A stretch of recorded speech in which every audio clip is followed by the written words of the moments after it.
వాళ్ళు కూడా వాదనలు వినిపించారు. 200 పేజీల కౌంటర్ కూడా గవర్నమెంట్ వైపు నుంచి దాఖలు చేశారు. చేసిన తర్వాత జడ్జి గారు మొత్తం వాదనలు విన్నారు. జడ్జిమెంట్ రిజర్వ్ చేసి పెట్టారు 31 తారీఖున. నేను ఏసీబీని ఏం కోరుతా ఉన్నానంటే, అదేవిధంగా గవర్నమెంట్ ఏం కోరుతా ఉన్నానంటే, జడ్జి గారు రిజర్వ్ చేసి పెట్టిన తర్వాత తీర్పుని మనం వెంటనే తొందరపడి, నేను ఎక్కడికి పోయేది లేదు, ఎక్కడికి తప్పించుకునేది లేదు, తొందరపడి మీరు అనవసరంగా ఎందుకు ఈ హడావిడి చేస్తున్నారని అడిగాను. ప్లస్ ఇప్పుడు నేను అయినప్పటికీ చట్టాన్ని గౌరవించే పౌరుడిగా, రాజ్యాంగాన్ని గౌరవించే పౌరుడిగా వాళ్ళు పిలిచారు కాబట్టి వచ్చాను. వచ్చి నాకు ఒక లెటర్ ఇచ్చారు, ఇన్ఫర్మేషన్ కావాలి, డాక్యుమెంట్స్ కావాలి. ఏం ఇన్ఫర్మేషన్ కావాలి, ఏం డాక్యుమెంట్స్ కావాలో మాకు తెలియదు, అందుకే అడిగాము. అడిగితే ఇప్పుడేమో వాళ్ళు లేటెస్ట్గా ఏం చెప్తున్నారంటే, మీరు ఒక్కరే రావాలి, లాయర్స్ రాకూడదు. ఆల్రెడీ తీర్పే అక్కడ పెండింగ్ ఉన్నది కాబట్టి మా లాయర్స్తో వస్తే మీకేం ఇబ్బంది అని అడిగితే సమాచారం ఇవ్వడం లేదు. దాంతోపాటు ఇంకా ఏమంటున్నారంటే, మీరు ఒక్కరే రావాలి. నాకు ఒక్కరే రావడానికి ఇబ్బంది ఏం లేదు, కానీ ఒక పౌరుడిగా నా ప్రాథమిక హక్కులకు కూడా భంగం వాటిల్లకుండా చూసుకోవాల్సిన బాధ్యత నా మీద ఉంటుంది. అందుకే పోలీస్ అధికారులను అడిగాను, ఎక్కడన్నా లిఖితపూర్వకంగా ఉందా నా లాయర్ రాకూడదని, దయచేసి ఉంటే ఇవ్వండి అన్నాను. సో వారు సంప్రదిస్తున్నారు. నేను ఇక్కడ కేవలం ఇవాళ ఏసీబీ ఆఫీస్కి వచ్చి మీకు ఏం ఇన్ఫర్మేషన్ కావాలి, ఇప్పుడు నన్ను వాళ్ళు అడుగుతున్న ఇన్ఫర్మేషన్ మొత్తం గవర్నమెంట్ దగ్గరే ఉంది. నేను తీసుకున్న నిర్ణయం ఏదన్నా ఉంటే అది మినిస్టర్గా తీసుకున్నాను, గవర్నమెంట్గా తీసుకున్నాను. అట్లాంటప్పుడు నా దగ్గర ఉన్నదని సమాచారం వారు ఏదైతే అపోహపడుతున్నారో అదంతా మీ దగ్గరనే ఉంది. ఈ వాదన అంతా కూడా నేను ఆల్రెడీ కోర్టులో చెప్పాను. కోర్టు ఆల్రెడీ తీర్పు రిజర్వ్ చేసి పెట్టింది. హైకోర్టు మీద ఉన్న గౌరవంతో, చట్టాల మీద ఉన్న గౌరవంతో, రాజ్యాంగం మీద ఉన్న గౌరవంతో నేను ఇక్కడికి వచ్చానని చెప్పాను. వారు మరి ఏ కారణం చేతనో నా లాయర్ నాతో రాకూడదు అంటున్నారు. మరి ఒక పౌరుడిగా నాకు నా లాయర్ను వెంటబెట్టుకుని విచారణలో భాగస్వామ్యం చేసే అధికారం నాకు ఉందని నేను అనుకుంటున్నాను. లేదు అని వారు అంటున్నారు. భారత రాజ్యాంగం నడుస్తుందని నేను అనుకుంటున్నా. కాదు రేవంత్ రెడ్డి రాజ్యాంగం మాత్రమే ఇక్కడ నడుస్తుంది తెలంగాణలో వాళ్ళు అంటున్నారు. చూడాలి మరి వాళ్ళు ఏం చెప్తారో. దాని మీరు ముందుగా ఇన్ఫార్మ్ చేశారా అడ్వకేట్స్ వస్తున్నట్టు? బ్రదర్, వాళ్ళు హైకోర్టు తీర్పు రిజర్వ్ చేసిన తర్వాత నిజాన్ని నన్ను పిలవాల్సిన అవసరమే లేదు. హైకోర్టులో చాలా గంటల వాదనలు వాళ్ళు వినిపించారు ఏసీబీ తరఫున. ఇవాళ కొత్తగా మళ్ళీ ఇప్పుడు శోధించేది సాధించేది ఏమి లేదు. చెప్పాల్సింది కూడా చెప్పకుండా ఇక్కడేదో హడావుడి చేసి నిన్న రైతు భరోసా ఎగ్గొట్టారు కాబట్టి రైతు భరోసా నుంచి తప్పించుకోవడానికి 2 రోజులు మీడియాలో ఈ డ్రామా నడపాలని రేవంత్ రెడ్డి గారు అనుకుంటున్నారు. దీనికి మేము బాధపడం. రేవంత్ రెడ్డి గారు ఏమనుకున్నా 15,000 ఇస్తానని చెప్పి 12,000 ఇచ్చిన విషయము ప్రజలకు గుర్తుంది. మీరు ఎన్ని డ్రామాలు చేసినా మాకు ఇంకో సమాచారం కూడా ఉంది. నేను ఇక్కడికి రాగానే కావాలని కేటీఆర్ ఇంటి మీద రైడ్స్ అని చెప్పి అక్కడ రైడ్లు చేయించాలని ఆలోచన చేస్తా ఉన్నాను. పర్వాలేదు, ఇవన్నీ డ్రామాలు మాకు తెలుసు. మీరు ఎన్ని డ్రామాలు చేసినా రాష్ట్ర ప్రజలకు నేను చేసే విజ్ఞప్తి ఒకటే, 420 హామీలు ఏవైతే రేవంత్ రెడ్డి ప్రభుత్వం ఇచ్చిందో అది అమలు చేసేదాకా కొట్లాడదాం. కేసులు ఎన్ని పెట్టినా, మీడియా మేనేజ్మెంట్ పాలిటిక్స్ ఎన్ని చేసినా భయపడాల్సిన అవసరం లేదు, బాధపడాల్సిన అవసరం లేదు.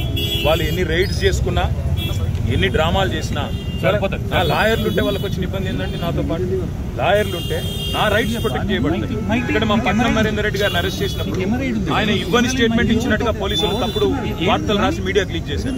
అట్లా కాకుండా నా రైట్స్ నేను ప్రొటెక్ట్ చేసుకోవాలి కాబట్టి లాయర్ ఉండాలని కోరుతున్నాను. వాళ్ళకి వచ్చిన ఇబ్బంది సార్, ఇప్పుడు ఈ స్థాయిలో ఆంక్షలు పెట్టారు, మీరు నేరుగా విచారణకు అటెండ్ అవుతున్నారు. వాళ్ళు చెప్పిన చెప్తున్నా బ్రదర్, నేను ఆంక్షలు వాళ్ళ నరేందర్ రెడ్డి గారు ఇవ్వని స్టేట్మెంట్ ఇచ్చినట్టుగా తప్పుడు స్టేట్మెంట్లు రికార్డ్ చేసిందే పోలీసు వాళ్ళు. అందుకే నాకు వాళ్ళ మీద నమ్మకం లేదు కాబట్టి నా లాయర్లను తెచ్చుకున్నాను. ఇప్పుడు మా ఇంటి మీద రైడ్స్ రైడ్ చేసుకుంటే నాకు తెలిసి ఏం చేయబోతుంది, రైడ్స్ చేసి అవసరమైతే కొన్ని ఇంప్లాంట్ చేసి కొన్ని లేనిపోని సృష్టించి అందులో ప్లాంట్ చేసి దాని మీద కేసు బనాయించాలని వీళ్ళ చిల్లర ప్రయత్నం.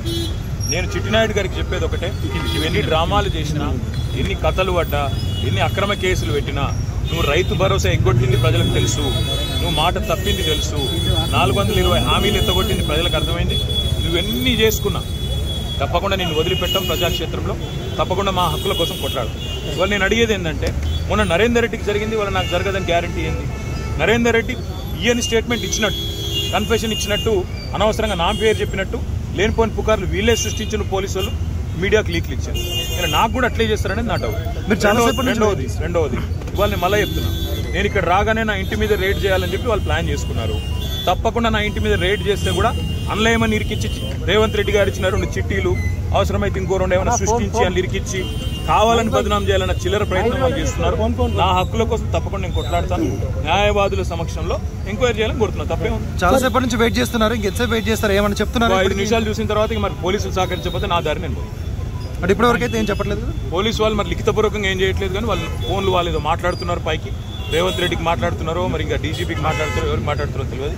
వాళ్ళు ఏం చెప్తారో దాన్ని బట్టి నా తత్పరత. సార్ ఇప్పుడు అడ్వకేట్స్ అనుమతి లేదు అనేది అయితే నిబంధన లేదు కదా సార్? అడ్వకేట్స్ అనుమతి లేదు అనేది తప్పు.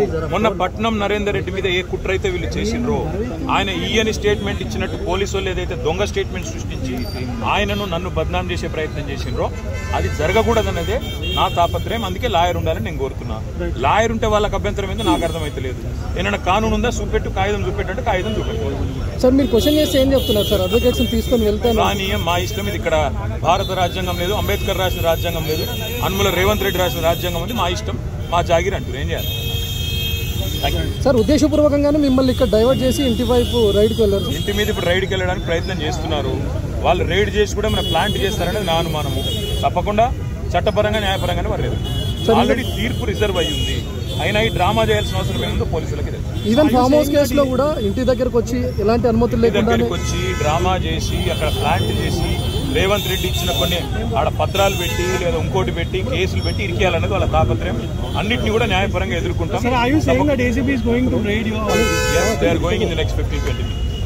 మీరు ఒక మాజీ మంత్రి ఇలా రోడ్డు మీద కాకుండా కనీసం లోపలికి పిలిచైనా చెప్పాల్సిన వాళ్ళ విఘ్నత, అది రేవంత్ రెడ్డి గారి యొక్క విఘ్నత, వారి యొక్క తెలివితేటలు.